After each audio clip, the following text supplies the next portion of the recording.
Hey, what's up, everyone, and welcome to another brand new episode of Sean's Movie Reviews. Now, my name is Sean, and welcome to the channel here.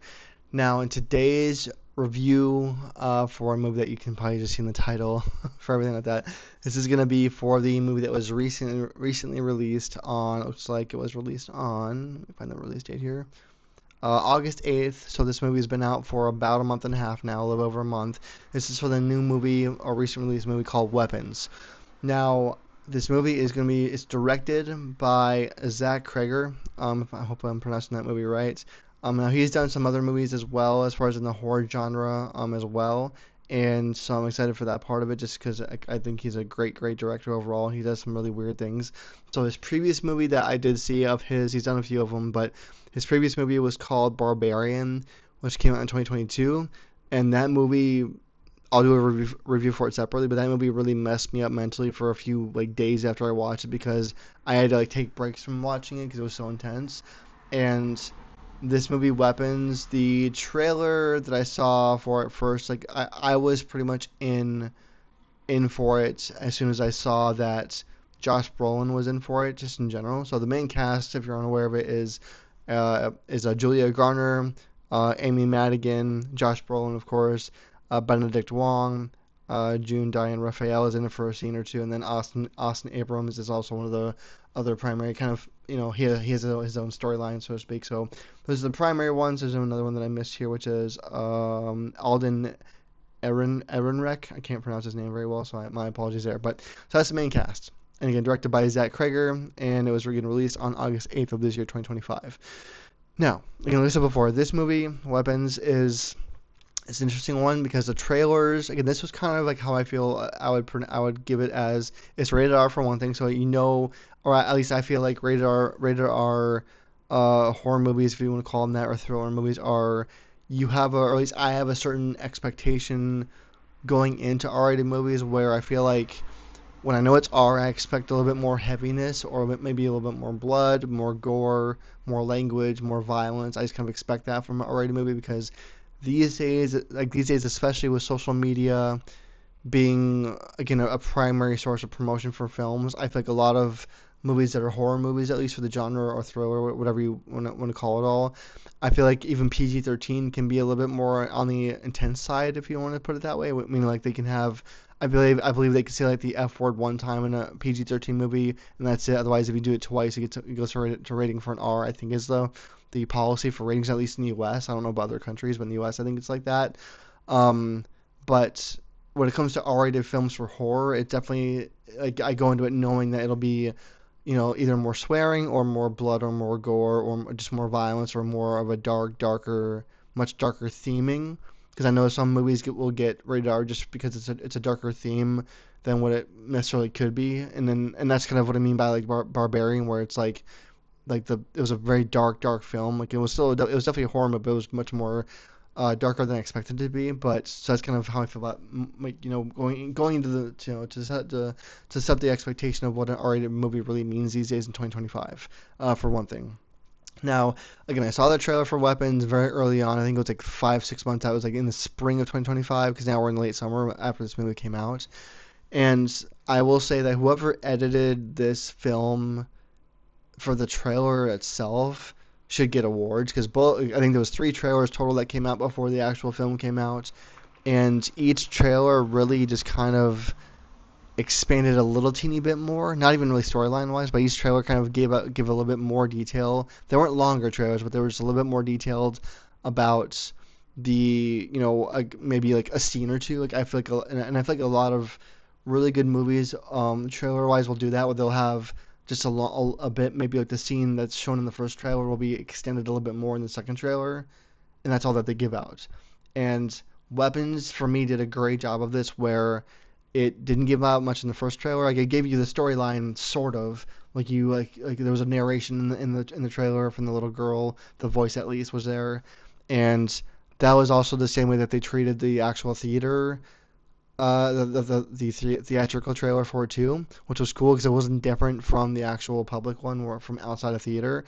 And I appreciate that too, because I feel like sometimes when you go see a movie like in the theater, and you're not, and you know the trailer's going to be in there, it'll be a whole different more dense, more intricate, more story involved trailer, and it almost gives away too much of the film right in that trailer too. So Weapons did not do that, which I appreciated quite a bit. It kind of stuck to where it was at for just a basic trailer, but giving away just enough information to where, at least for me, I was like, okay, I'm in for this movie. I'm ready. Like the hype train was definitely there for sure, and I definitely appreciated that too.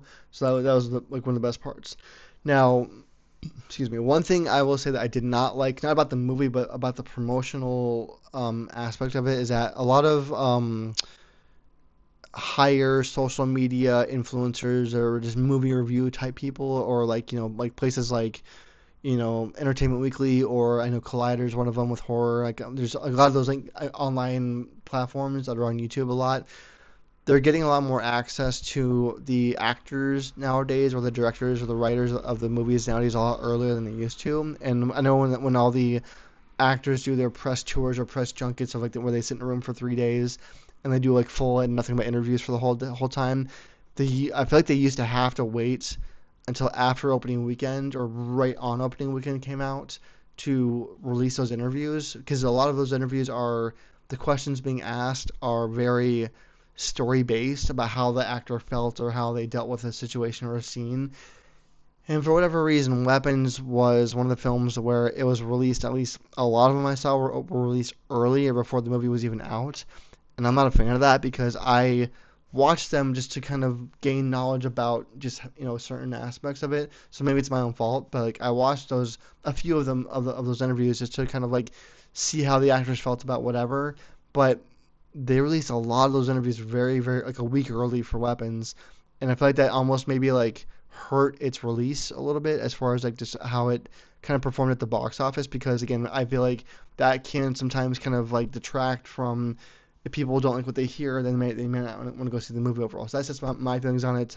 Tell me what you think about that in the comments too. But so I did see this movie Weapons in theaters. I did go opening weekend. I think it was a Thursday night actually. It was like the earliest watching time you can see it without it being a screening. And again, I went into this with some pretty high expectations because of how good the trailers were and how dark the story seemed to be, and how like you really didn't know anything. And I love those horror movies where very very like it seems like it's like maybe 25% of what the storyline really is, and you're gonna go in there and see all this, especially if it's like a 2 hour movie, whatever it is, like this is 2 hours and 8 minutes of actual movie time.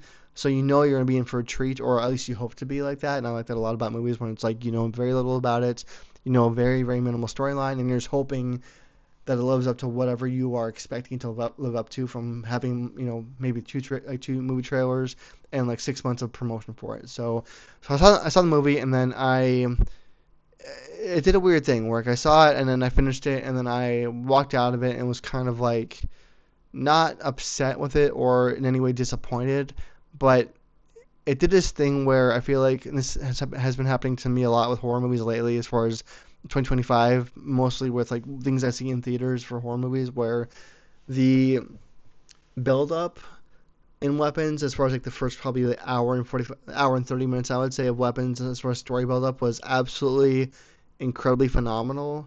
It was all done very very well. Like the writing was great. So Zach Cregger, he wrote this movie as well, has directed it, and he wrote a great solid story, and that part I loved.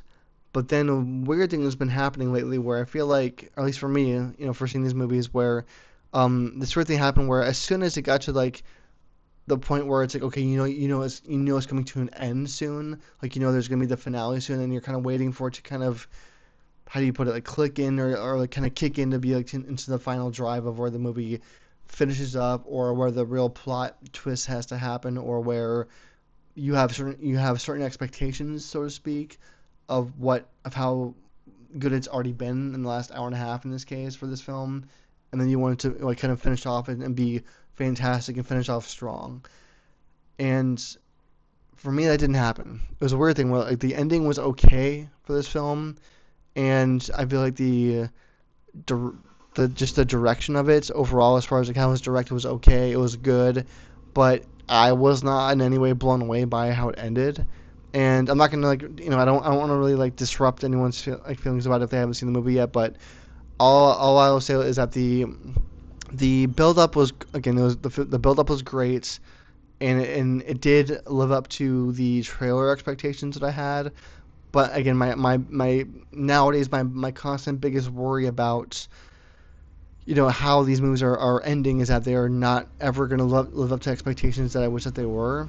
And so let me back up a little bit too. So I want to say that this much. So the movie itself, it had a really cool darkness to it overall. I did not, however, like, and I didn't expect it, but I did not like how there was, 5 or 6 storylines. So you have 5 or 6 storylines that are told throughout this film, and I really went into the movie thinking it would just be primarily be Julia Garner's character and also Josh Brolin's character, and then that was pretty much it. I knew there would be the other people in the film as far as that were shown in the trailer, as far as like the homeless guy, the homeless kid, and then the cop and all of that, like all of them. I knew they would be in the movie, but they ended up getting their own like section of the film.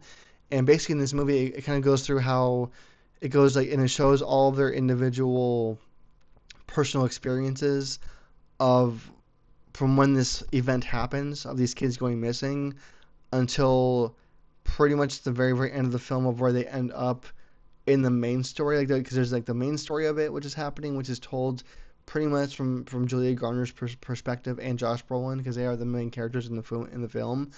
But then it kind of like each personal storyline goes along, then it kind of flips into this whole thing of like where it's like you'll see it from these other characters' perspectives, and then it'll kind of like move on once they get to a certain point of being almost the finale, right, where it almost like stops itself, and which is in the house that everyone ends up going into in the very end of the movie. So for me, that I did not like. I didn't expect it, and I wasn't a fan of that kind of as far as like editing and directing goes.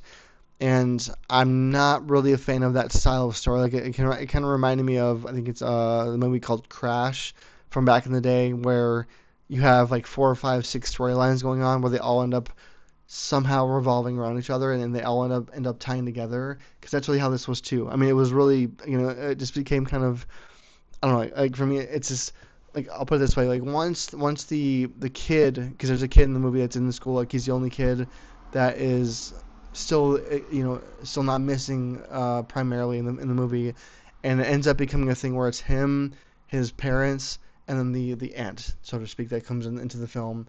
And that was another for me, that was another weak point in the story, where you're not given any information about this aunt besides, like, I mean, because they do another like back kickback, like not a flashback, but kind of kickback in the story where they've got the parents, like the dad dropping the kid off at the school, and then he tells the kid that his aunt is going to be in town for however long that she's sick, and that hopefully that the change of scenery for the aunt is going to make everything better, and how all that will hopefully become a okay or a good thing, just to let them know like, hey, like this is gonna happen. Sorry, it sucks, and hopefully everyone's okay. And that this aunt just kind of has been missing for a long period of time, and no one knows where she went, and in the family at least. And then that's kind of just where and then that's all you get. And for me, that was another kind of weak point in the story, because I'm not a huge fan of films where they kind of predicate the entire finale, which is what happens in this film, where like the whole finale is based off of what this aunt did in her past, in her story, and how whatever she's become from it, and the whole entire like portion of her past is very very minimally given in the film. It's explained a little teeny bit for like one scene, and that's about it. And from there, after that, it's just that's all there is, and then all of a sudden everything just kind of happens as the story flows, and that didn't help the movie for me at all. Like I think it was, again, I thought the build up to that point was great, because you have like the opening of the film, which is where it's like the little girl, of the voice of this little girl's narrating what happened, and how she says a lot of people died, and how basically like that's, and it just goes from there, which is cool. I like that kind of beginning where it just kind of just starts going and it flows from there.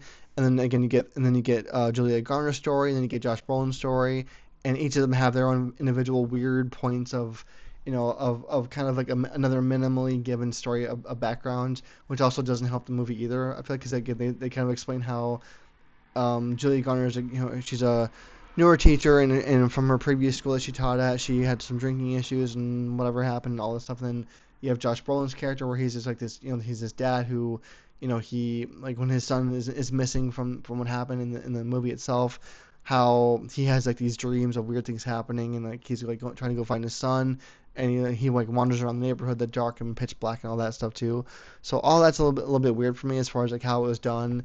And again, I'm not a huge fan of how these movies, or at least this movie for sure, is doing this kind of thing where it's like it kind of just gives you a small back history of these characters, and it's like, and it seems like they're hoping that that's enough to kind of satisfy you for a story. Whereas for me, it's like it just isn't enough. I feel like if you have over if your movie's over 2 hours long, for what this movie ended up being, I just feel like that a lot of scenes could have either been cut, or maybe even the storyline could have been cut for like these other two characters, because there's a cop in the film, and there's also the homeless kid, where they have their own storylines in the movie, and after everything happens, I feel like they don't really have an important enough role with their own storylines to be considered that big of a part. And I feel like they could have been much more minimal, and I feel like their screen time for their stories could have been much more appropriated to Julia Garner and Josh Brolin's character stories, because I feel like those would have been just it would have been just a little bit better for the overall film, not only for runtime maybe, but just for like interest and that kind of thing too. And they did a weird thing too. Zach Cregger did a weird thing too, where in the final scene, I think it is, or in the final like sequence, if you want to call it that, where the aunt is running, is like, or the kid within the last storyline for the kid, he figures out a way of reversing the whole process of getting all these missing kids to become weaponized again, hence the name of the movie, and he switches it and reverses it to where they go after the ant. And there's a sequence where the kids are chasing after the ant, and I'm not sure if I'm a fan of this kind of humor. Like I laughed in the theater. I did laugh out loud, to be honest about it, but it was one of those things where like I felt like it was just kind of like, I don't know. For me, for horror movies, like if it's horror, I'm not sure if I would want to have that much humor or that much sarcasm or that kind of funniness in a film like that. I mean, I guess it lightens the mood a little bit, but for me, it's like if I'm going to go see a horror movie, I want to see a horror movie. Like I don't really want to sit in the theater for 2 hours and be laughing at the end of it, and think of it's a funny part to a dark story. So, and that's kind of what like Zach Cregger, in my opinion, does in a lot of his films, like, or in the ones I've seen at least, where like for example, for Barbarian, he does the same thing where in the ending of Barbarian, he kind of treated it the same way almost, where he kind of turns it into sort of like a cheesy ending in a way, and the whole first half of the film was great and it had me hooked. But then all of a sudden, like this like last section of Barbarian kind of like got really cheesy and kind of stupid.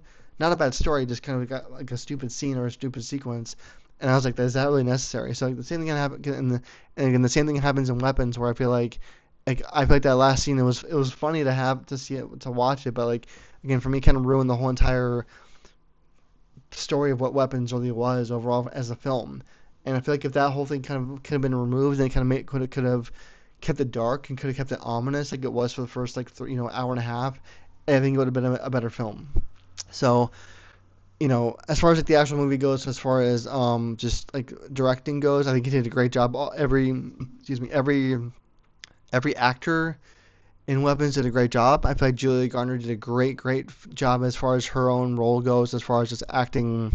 You know, Not only, I mean, she didn't really act as a teacher, even though she's a teacher in the film, but she did a great job of really playing this like curiosity of like what happened to these kids, and how she's having problems of her own with like being hated by the whole town for what happened because their kids are all missing, and how she handled that, and how she kind of reverted to her old ways a little bit, so to speak, from what she was. And when they briefly explain her history a little teeny bit, like she does default to that in the story too, I think that Josh Brolin owned the movie for me, at least. Like Julie Gardner was a great primary cast for her role and for that part too. But I feel like Josh Brolin really owned the movie because and maybe I feel this way because I'm a parent myself, but I feel like he really, his not only his storyline but how he interacts with both Julia Garner and everyone else in the film, because he kind of has his own individual scenes with everyone throughout the film, and he doesn't really ever stop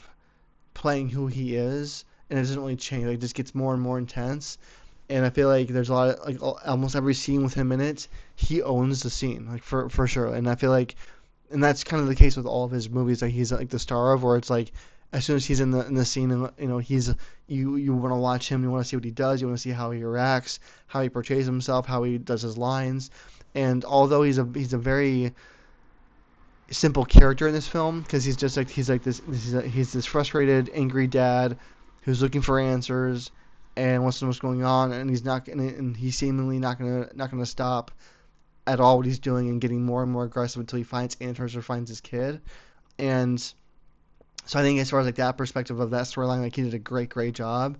And again, I love how his intensity over the whole film gets more and more and more, but he's also still this he's still a very caring individual, because there's a few scenes where Julia Garner gets attacked by parents of the other children, and also the principal once he gets weaponized essentially. And she gets attacked at the gas station, and then he comes to her aid, even though he doesn't like what she's done, and he doesn't like her history, and he's against that part of it. But he still maintains that, a good human being, and takes care of her and aids her throughout the film. And then they end up teaming up together for the finale. So for that, I mean, sort of, and something's happened in the finale where he, like, gets also a little bit intense too. But as far as who he is, like, from a more pure standpoint, like, he definitely is up there as far as like having it be a solid dude, so to speak. So, and I feel like the coloration, like the cinematography of the movie is really really good too. Where I feel like that Zach Cregger did a really really good job as far as keeping the film dark again until the very last sequence, into which is what it ruined itself for me for that part. But I feel like the whole lead up storyline wise was all very very well done, as far as like having, you know just the dark scenes are very very dark, and the talking, like, there's not always a bunch of dialogue that's in the movie. Some scenes are very very limited for dialogue. They're very more about just the actors' reactions and how they are viewing each other and viewing other people's actions, and how they are watching each other, and how, so it's a very very kind of like voyeuristic kind of movie too, where it's like everyone's watching each other from a distance. And that part, I guess, is kind of the rad thing about how you do see everything from like four or five different character standpoints, because they're all viewing each other in their own storylines. And it's interesting to see how all their individual viewership of each other kind of shapes the story, or it kind of can change your viewer of, like, your overall view of the movie, of what you see of what actually is happening for them individually, based on what someone else in the story is actually like viewing it as. You know what I mean? It's like a two-way street, so to speak, for that part too. And I mean, that's pretty cool. So that's one positive thing I would say about having so many different storylines going on. But again, I really wish that they would have gotten rid of having all the individual storylines to have it be one story where it just flows throughout. And again, all the editing is insane in this movie. The editing is creepy as heck. The editing is so creepy with how it was done. I was a fan of that for the horror aspect of it all. And again, the only thing I would change really overall is the sequencing of the ending. Was just, I didn't need humor in it. I think a lot of people online and like Reddit and other areas and reviews were saying that it was a good solid lead up, but then the ending kind of was like whatever, because they threw in random humor. And I've seen a few interviews since I've seen the movie in theaters, where with Zach Cregger, the director, where he basically states that his feeling on that is that he always intentionally puts in random things into his films to kind of throw off people from having them go too deep into the movie storyline wise. And I don't know why he does that, because the stories are pretty solid for what they are. I don't know why you want to detract from the story, because if you look at other filmmakers like Christopher Nolan, or any other filmmaker that's got like any of these longer, like more epic, like big movies, they don't do that. They keep the story, and they just keep it flowing and keep it going.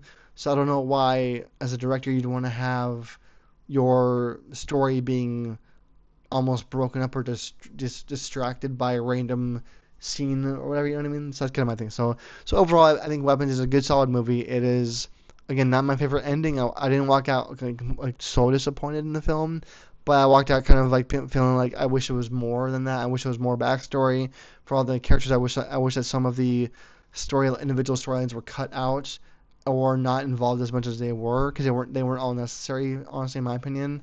I think that the kid at the very end with the parents, his acting was so good. I don't know if it was his first movie or not for acting, but he did such a great job as far as like just doing all the things in the film that he does in the very last kind of finale part of getting it set up for the finale. So he did a great job. And yeah, it's a good movie. I'll watch it again someday for sure on that part. But in the comments below, let me know what you think about the movie Weapons. If you liked it, if you disliked it, if you haven't seen it yet, if you're looking forward to watching it for the first time, just give me all your thoughts and feelings on it. So again, I thought it was a really overall solid movie. I did not like the ending part of it because I thought that was a little bit too humorous, and I didn't think that was all necessary to have there and be any humor at all in it for my own personal feelings. But again, so that's the movie Weapons. If you like this video, give it a thumbs up, and if you are new here and like what you see, then definitely subscribe. And if you're listening on Spotify or on Apple Podcasts or Apple Music, then definitely do the same thing as well. Otherwise, thanks for watching, and I'll see you guys all in the next review.